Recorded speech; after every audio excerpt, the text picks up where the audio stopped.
Good morning. Put it here. Okay. Put it in the same pocket. Now that I am fully wired, I think I am ready to roll. I wish I could have been wired like this when I was trying to write this report. Looking to the wealth of information and the number of people and locations that I had to visit and meet, maybe this kind of a wiring would have been helpful. Maybe I should ask Vipin next time to do this to me when I start off.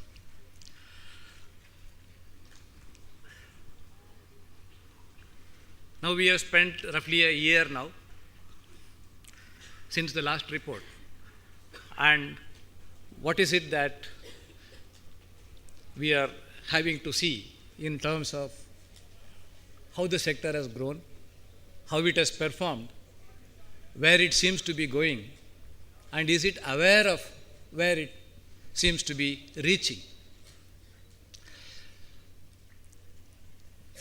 Before I proceed with giving you a small view of what's in this report, which I think will be difficult for me to do in 25 minutes time allotted by the chairman, I have a lot of people who are assembled here to thank. Several of you gave information, your time, met me with impossible schedules. Some of you probably met me with just about 3 hours notice. All this made this report possible. Let me clearly say that though the name that appears on the cover of the book is mine, the report belongs to all of you, because without your information, your insights into the working of the sector, this would not have been done.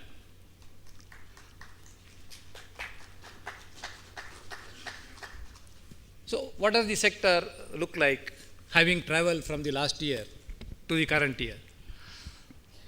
One is that the growth rates, they continue to be quite high.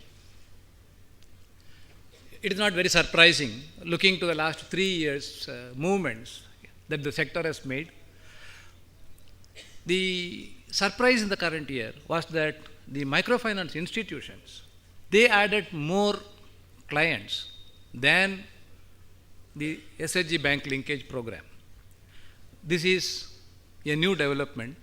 The difference in clients between these two different streams of microfinance is almost about 1.6 million, which is quite significant. If this continues, maybe we should see in a couple of years' time, even in terms of loan volumes, MFIs might probably be on level terms with self-help groups, unless, based on what Mr. Sarangi said half an hour earlier, the SHG program also gets reinvigorated so that it covers 100 million households. But then we are all looking forward to a very heated competition for covering clients in the rural and marginalized sections. Hopefully not the same client, different clients. A lot of new banks entered the microfinance space, maybe about 4 or 5 public sector banks and 3 or 4 private sector banks. They have looked at the sector as carrying lower risk than the other sectors. They have made their initial foray and they have done it quite strongly. So in the coming years, I think MFIs have a lot more to look forward to in terms of financial support, the bulk loans. New instruments have come into the market for raising finance by the MFIs. We have got compulsorily convertible preference shares issued by some. We have got NCDs having been issued by some institutions. Not only they issued NCDs, they got these rated and they are now traded on the Bombay Stock Exchange, which I thought is quite dynamic move. It provides a market-based resource raising option for MFIs. I hope more institutions follow this. When we look at the much talked about meltdown globally, at least in terms of gross numbers that we see in the sector, the meltdown does not seem to have impacted the MFIs. Because the kind of bank funding that has gone into the sector has almost doubled when we compare with the previous year. So when bank funding doubles to a particular sector, one cannot really say that there is an impact of any kind of liquidity constraints that impacted the banking system. But then, it is not that everyone is happy with this doubling of bank funds flowing to the MFIs.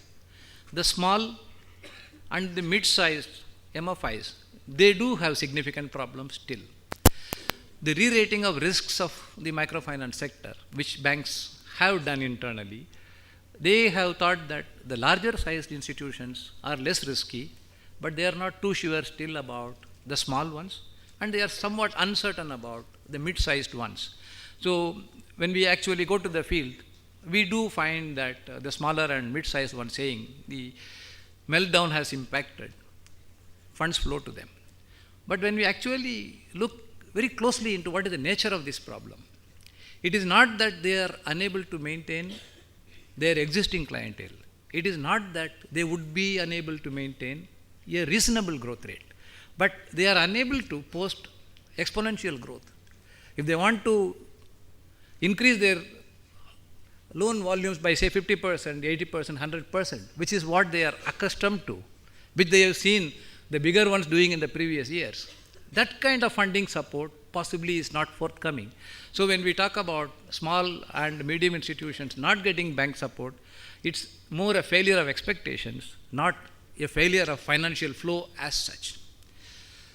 In terms of geographical coverage, the MFIs and the SHG program, they are moving outside of south. There are states in the north, whether it's Madhya Pradesh, whether it's Orissa, West Bengal, Rajasthan, even some of the states in the northeast, they have benefited quite a bit by the expansion made both by the SHG bank linkage program and also by the MFIs. In financial inclusion, there is much more movement. We have seen about 33 million no-frills accounts having been opened in the last about 3 years.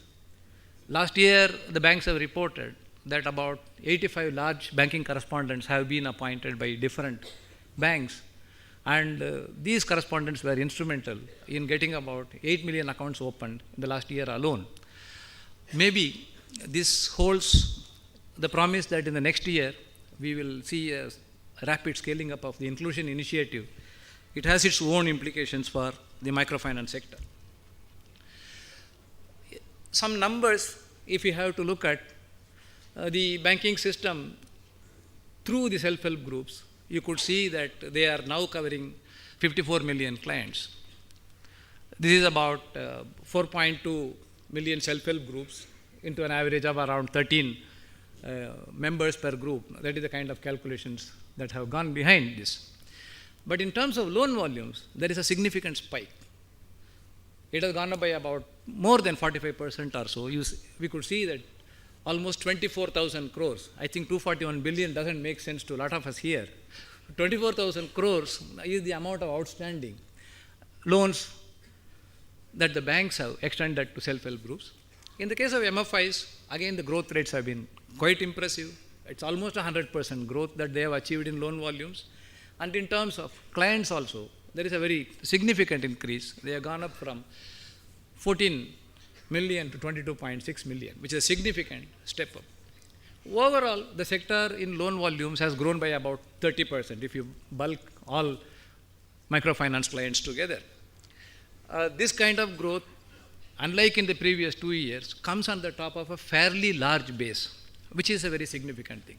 It is always easy to achieve 200, 300% growth rates on small, narrower bases, which both segments of microfinance did in the initial years. But continuing to post high growth rates on large base, it calls for tremendous organization in terms of manpower, in terms of technology, even in terms of the business models, which quite a lot of us seem to have perfected.